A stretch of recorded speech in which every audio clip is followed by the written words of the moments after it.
we are here with Tracy McDowell, whom we have known since we were Nine, 9, 10, yeah. 9, 10 years old. We started in the Belasco Theater Company. Tracy, do you want to tell us a little bit about yourself?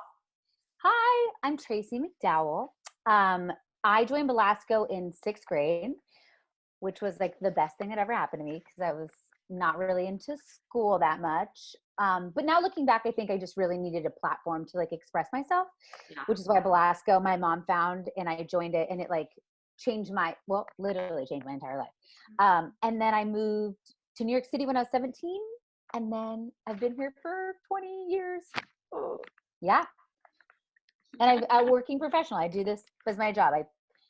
I write performer on my taxes. I sing for a living. Amazing. Love it. Okay, so we wrote to all of our kids on social media, and we asked them, what do you want to ask Tracy McDowell, a Broadway performer? So I have a list of some fun questions. Ooh, you can't see that. From these awesome kids. So let's just start off. So The first one is from Allie, and she wants to know, what was your theater journey before you got to AMDA? Oh, okay. So I started singing lessons, like sort of with my mom around the house when I was, let's say, like kindergarten, 3.5. I did my first like little show. And then when I got to Sleepy Hollow Elementary School, my mom kept asking about my music classes, and they said, we don't really have programming for that. We do the recorder and that, but we didn't really have music programming. So my mom and 2 other moms and 1 other dad built a program at Sleepy Hollow, and they produced shows. They wrote shows. They wrote like different lyrics to famous songs, and they wrote scripts every year. So I started auditioning, and then my mom said she saw that I was good. And so she sort of backed away. So parents weren't like, your daughter's the lead of everything. And she sort of let me do my own journey. And I loved it. And then I got a voice teacher in 3rd grade. It's so funny looking back too, when people would say, wow, you're really good, you should get a voice teacher. I would be so offended. Like, how dare you? I'm amazing. I'm in 3rd grade. So I got a voice teacher, and I started practicing piano, practicing voice. And then once I got into 6th grade, I was like not really finding my people, my place. And there was a 6th grade camp. Do you remember this? Mm-hmm. And I did not go to 6th grade camp because I was like, I don't want to. I don't know why I didn't want to. And my mom found Belasco through Robert Lundeen. Do you remember him? Uh-huh. Yes. He introduced us to it. We went to see a show, and I was like, what is this?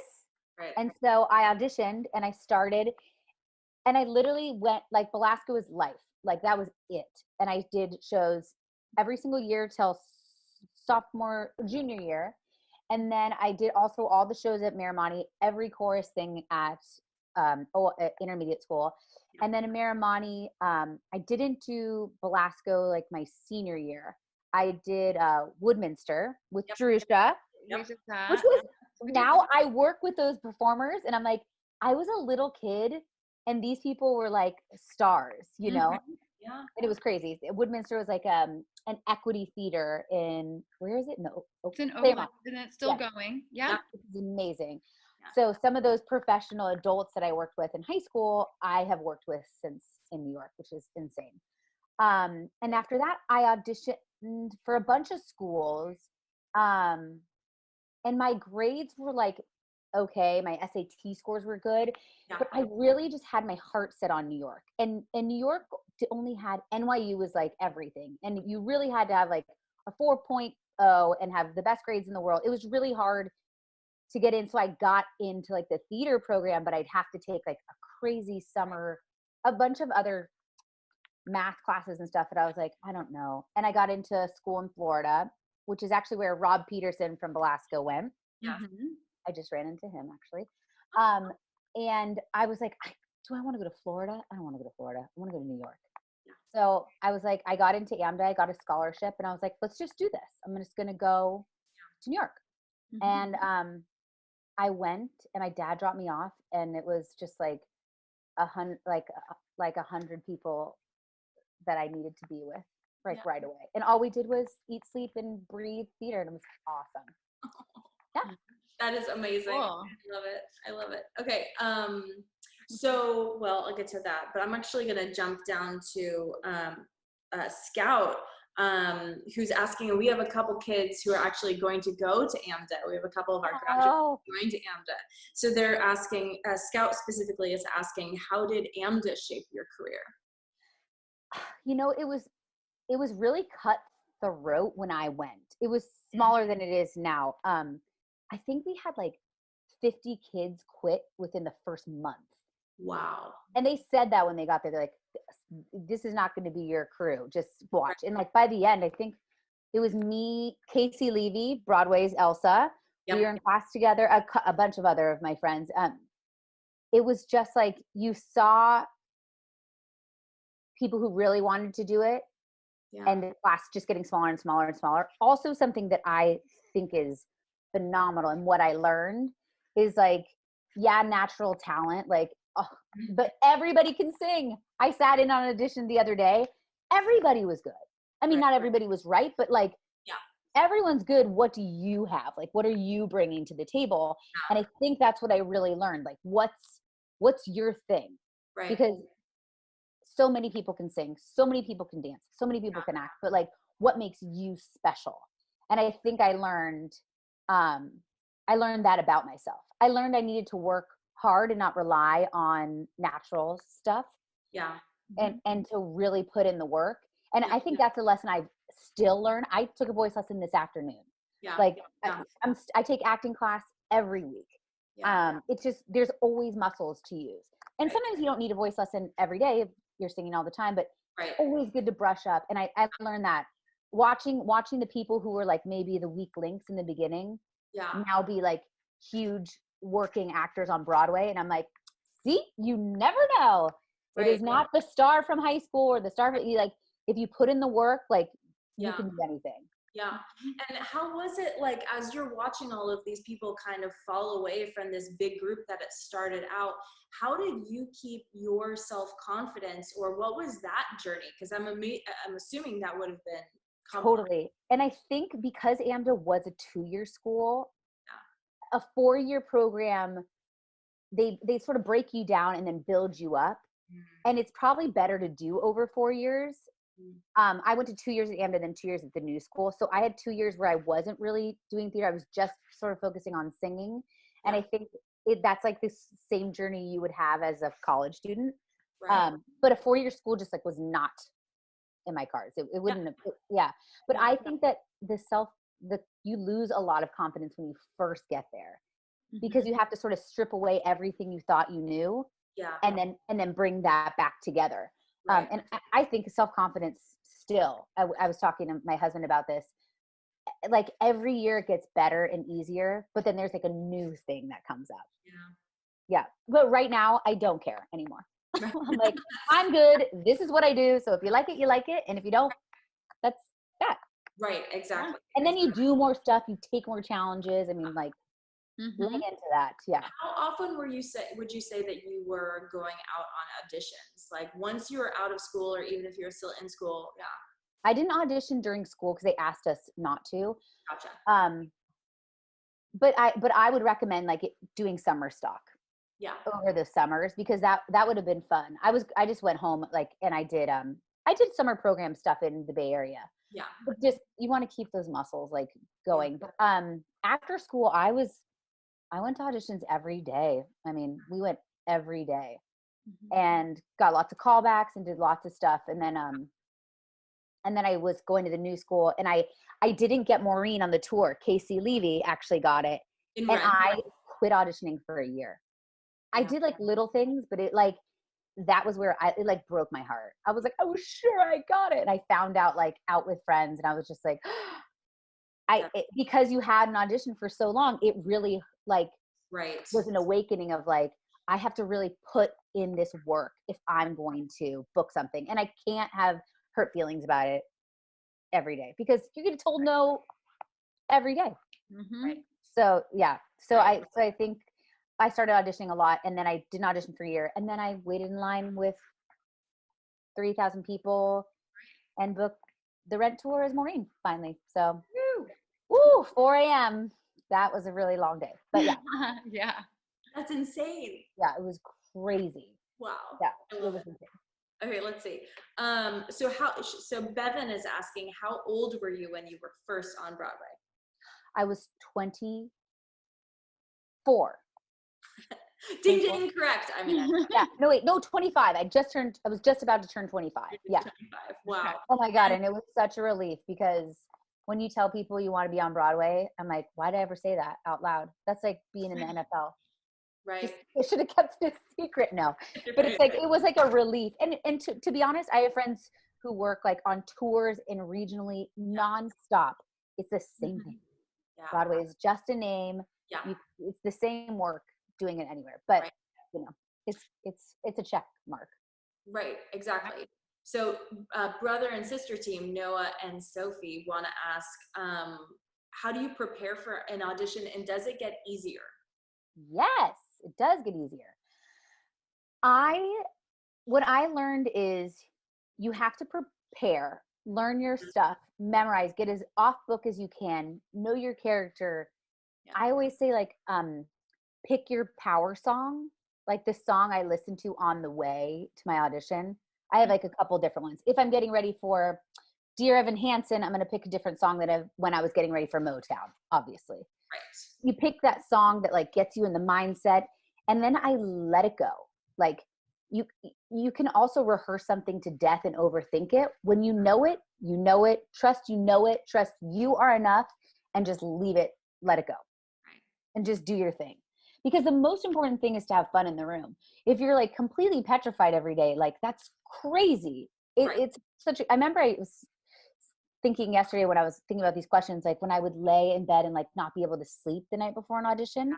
And one day I was just like, that's it. This is crazy. Like that doesn't make any sense. And I look horrible in the morning and I'm like so tired. Right. And you're already going to have to wait, So now I just really trust that I trust myself. Yes. Like I know this, I did the practice.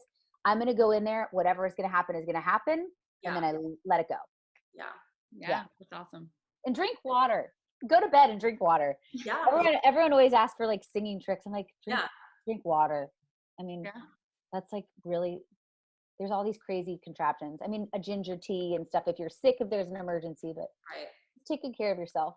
Yeah, sleep, stay hydrated. Makes sense. Yeah. So Andrew wants to know, what's the usual day in the life of a Broadway performer? Ooh, like when you're in a show? Yeah. I would say you get up and you have to do your regular daytime stuff, right? But I always say, try not to talk till noon. Mm-hmm. That's my thing. Yeah. Everyone works out. Like even if you're 1 pound or 200 pounds, all of us do some sort of exercise. Like you have to keep your body working for you as well, because singing is your body. It's your skeleton. It's your lungs. Like you need to keep your body moving. Yeah. So even if it's a yoga, a stretch, something to get your body going. Right. I try to relax. Once you're in the swing of the show, you know it. Thursdays and Fridays, if you're in a show, is when you rehearse. And then I take like a super hot shower before I get ready to go and warm up. Yep. Also, there's a such thing as overwarming up your voice. Mm-hmm. If you are starting to talk all day and you talk properly, and you're not talking like this on your chorus, and you're talking properly, you should be warmed up and ready to go. Yeah. And then, then just hop on the subway and get there early, because on time is late. That's right. Everybody. I love it. Don't be late. It's so rude, and it means that everyone's time is not important but yours. And you don't know what's going to happen between the half hour and the show starting. Right. You get there 15 minutes early, you have that extra time to just like relax. Yes. Yeah. Yeah, I love that. I love that. Accountability, right? It's huge. Yeah. And you don't know if you're an understudy or a swing, you have no clue what you're doing. Right. I mean, you could be playing 3 parts in a night and have to figure that out. So you just want to be on top of your game. Right. Totally makes sense. So Michaela is asking, do you still get nervous before you go on stage? Yes, and I love it. That's my favorite thing. Mm-hmm. And when I don't feel that, that's when it's time for me to leave the job that I'm in. I like love that feeling. And I take away nerves and think excited because it's excitement. Yes. Nervous is like a useless thing. I always feel like if I want to get those butterflies like right before, like when it gets really quiet and you're putting on your makeup and you're like, oh, here we go. Because if you don't have that, you don't have that adrenaline, that fire. That's, to me, that's like the best high in the world. Like it's like after you run, miles, like that endorphin. I love that. Yeah. So I definitely do. We tell our kids that there was this study, which I don't have pulled up, that talks about that they had someone in an fMRI, and when they looked at their brain, when they felt nervous versus when they felt excited, it was lighting up similar parts of the brain. And so it's the same experience, even though you're putting a different spin on it. You're maybe coming from a different direction, but it really is so similar, if not the same. And so we tell the kids, like, whenever you feel those nerves, just like jazz hands it out, and you're like, I'm excited. It's excitement. Exactly. Yeah. And So we always talk about those like other voices that like while I'm singing, I'm like la la la, and there's another voice that's like, you don't know the next word. And I'm like, yes, as I'm singing in my head, it's like, you don't know it. Yes, I do. I'm like, that's not helpful. Yeah. That's perfect. That leads me into a question from Bella, who says, do you have any advice for like improvising, or what do you do when you see that you're forgetting something when you're on stage? If it has happened. Yeah. I think it's like, trust it. You know, it's coming. Yeah. You know the lines. I mean, you just do. And also, I was in Rent on Broadway, and Michael McDowell, who's part of Broadway Inspirational Voices, that amazing, if you don't know what it is, Google it. Incredible. It's this huge Broadway chorus. He like kind of cracked on a note, and he's nominated for a Tony. I mean, he's incredible. And he came off stage, and I was so young. He looked at me and just said, we have 6 more shows, right? And I was like, yeah. And he's like, I'm going to get it tomorrow. And I was like, yeah, we have 6 more shows. You're going to get it tomorrow. It happens. Like, it happens. And you don't want to get yourself in a tailspin of like, I'm going to forget, I'm going to crack, I'm going to this. That's like no fun, right? And this is like your thing. Right. And sometimes you are going to crack, and sometimes you are going to be sick. Yeah. It's about being professional and continuing the story forward, right? And just like being like when I sing a song that is sad, I had a great coach, Craig Carnelia, who wrote some Broadway shows, amazing guy. He was like, as soon as you feel yourself getting away with your emotion, think of the melody. And I think that's so important. Like, go to like the most basic thing. Like, now I sing this, now I sing this, you'll get back into the song. And same with the scene. You also have a scene partner. Yeah. You can always look to your partner, and they will know. If you have a good partner, you're like, yeah, that's awesome. Next line. Okay, so now that we're picturing you on Broadway in Rent or in Motown or all the things that you did, Emily is wondering, how is Broadway different from being in kind of some of the regional theater or even the youth theater that you did? Did you feel like the youth theater prepared you, or how is it? I do think it prepared me. It's very similar. The only thing that's different is that it's a job. Yeah. So, and that's something that can get like mundane, if that makes sense. Cause it's like, now I call it like a 9 to 5. You're like, I go here, I do this, I do the show, I go home. I do that. It's the same thing every day. So you kind of have to give it life and make it exciting. Yeah. Tour is kind of like you're in a different world. So it's a different feeling. And a regional theater, you're in like one contained place, and it's like separated from your daily life. When you're on Broadway and in New York, you still have to, pay your bills, do your laundry, blah, blah, blah. Like there's a work aspect to it. Yes. And I think it's just the same trick as it is with any show, is keeping it exciting every day. Yeah. And how do you do that? Like, how do you keep it, I think like we all play like we've been in shows where we play like little games. Like somebody passed a note around on stage one day, and it's like, how can you high five each person? Can you say this word quietly? Like baseball hat, whatever it is, like cat. It's like how many times, and it's just like being kind to each other and being excited to be there together. And everyone backstage, love your crew. They're the most important people in the entire world.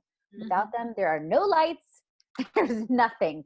There's Right. no curtain. There's no sets. There's no props. So like, I feel like there's so much backstageography, we always call it. And I love that. Like, this is when I high five my dresser. This is when I like throw that shoe in that basket. Like, there's a fun routine that you sort of do to make it exciting every day. Right. Yeah.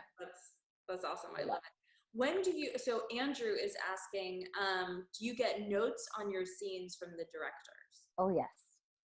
You get notes forever. You get notes forever.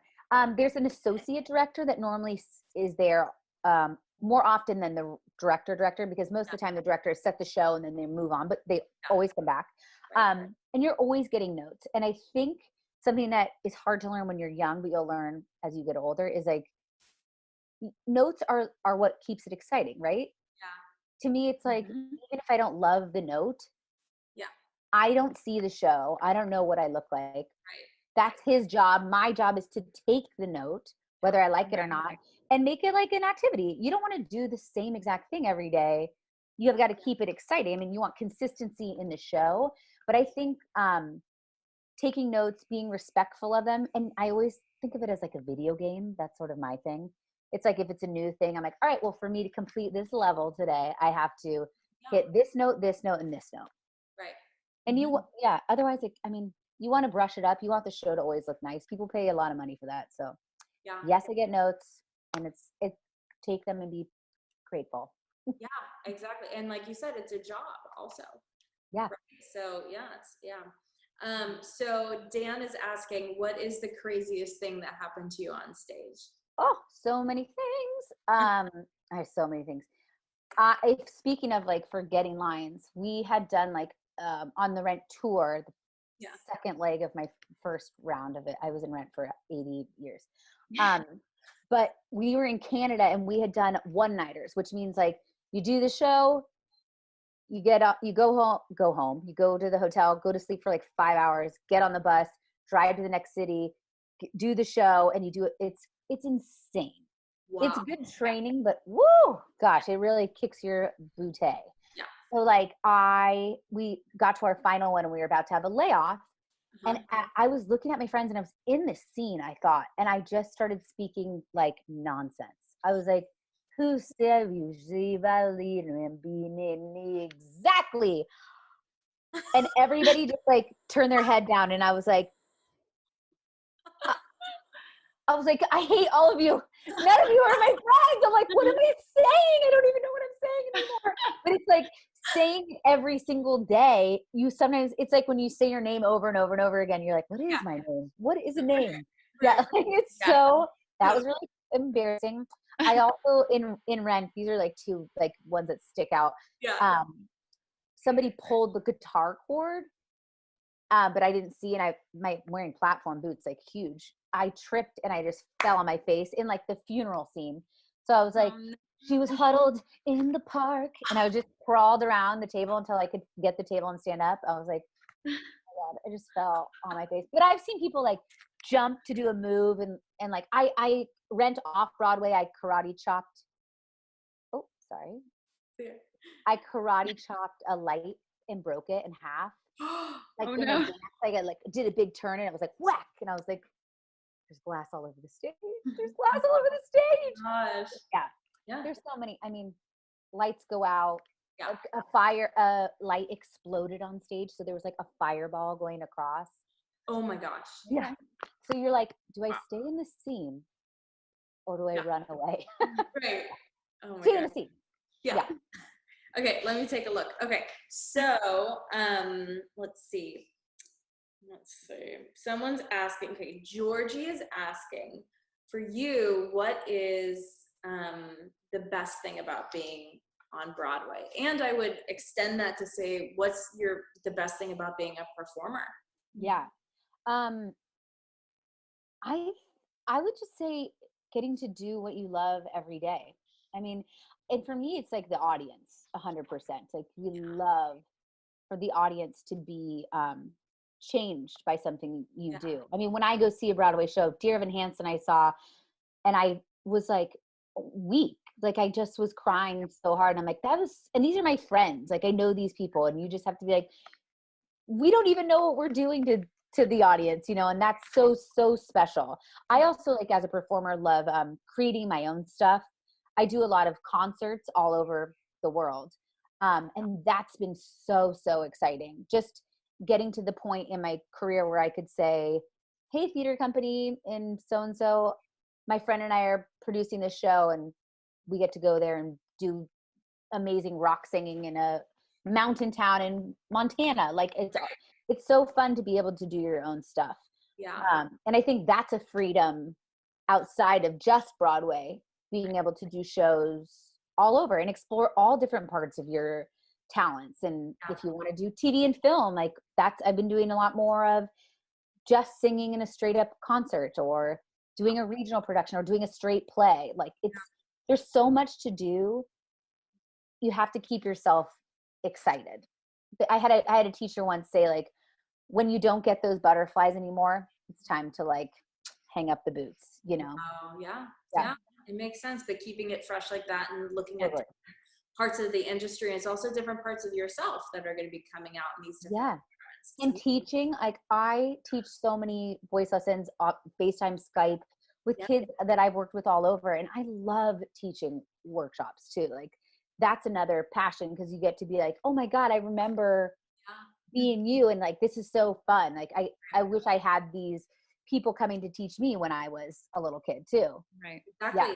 Exactly. So going into that maybe a little bit, and then I'll go back to some other fun stuff. But Emily asks, like, knowing what you know now as a performer, what would you go back and tell your 12-year-old self? I know. I'm like, this makes me cry. But I would say, and I after having a kid, like, I thought a lot about this.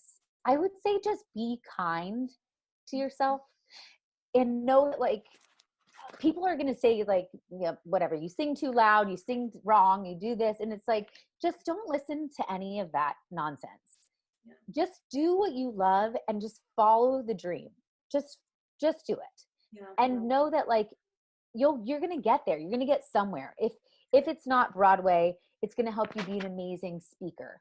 It's going to help you have, like, a big, huge heart and a love for being creative. Like, there's so much about it.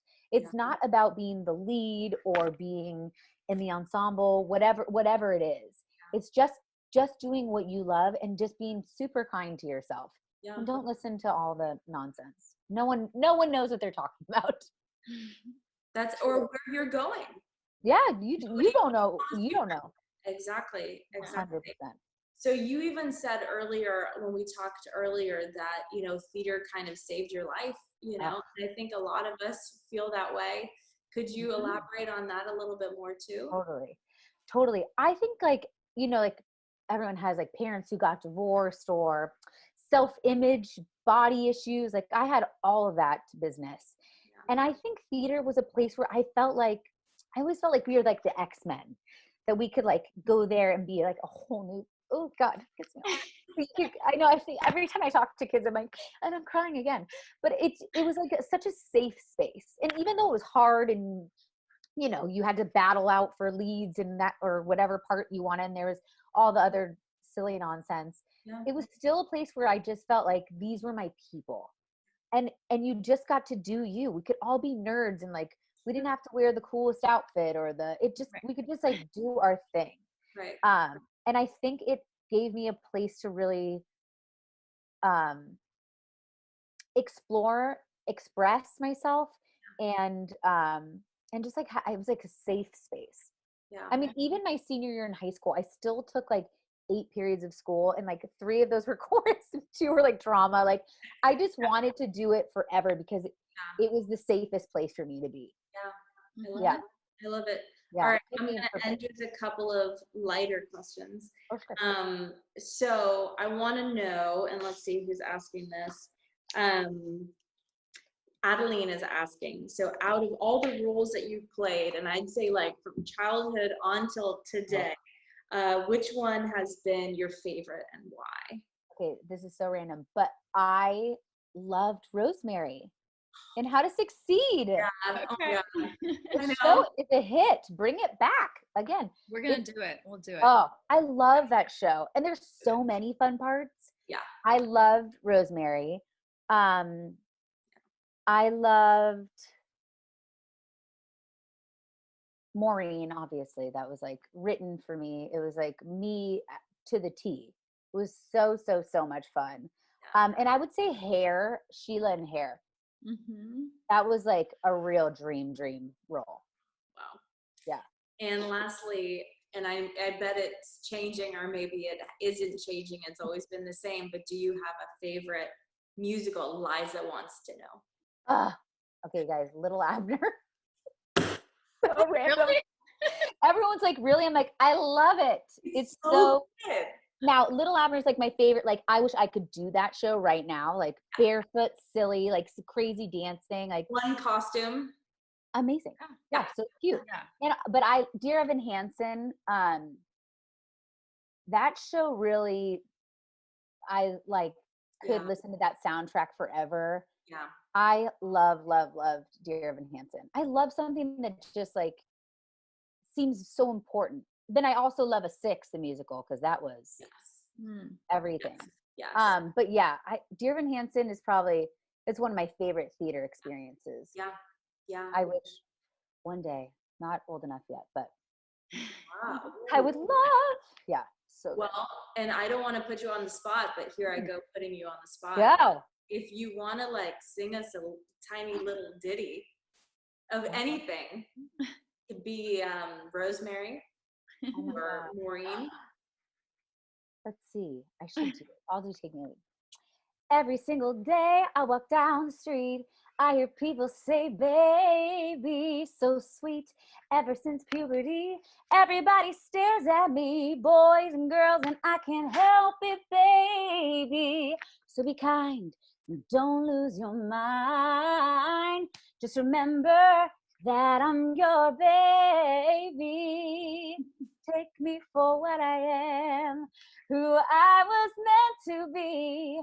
And if you give a damn, take me, baby, or leave me. Awesome. Thank you. I love you so Thank much. you. Oh my God, yes. Like, so special for us. Thank you from the bottom of our hearts. Yes. From all of our students. I mean, this means the world to us. This means the world to them, especially right now. Thank you for taking your time. And once again, this has been Shayna and Jerusha from the I Can Do That Theater Company with the one and only Tracy McDowell. Thank you. We love you. And we truly hope that when you come back to California and you're visiting, we'd love to have you to the New Performing Arts Center to lead a workshop. Please. I'd love it. Done. Okay. We love you. We'll talk soon. Yay. Bye. Okay. Bye, guys.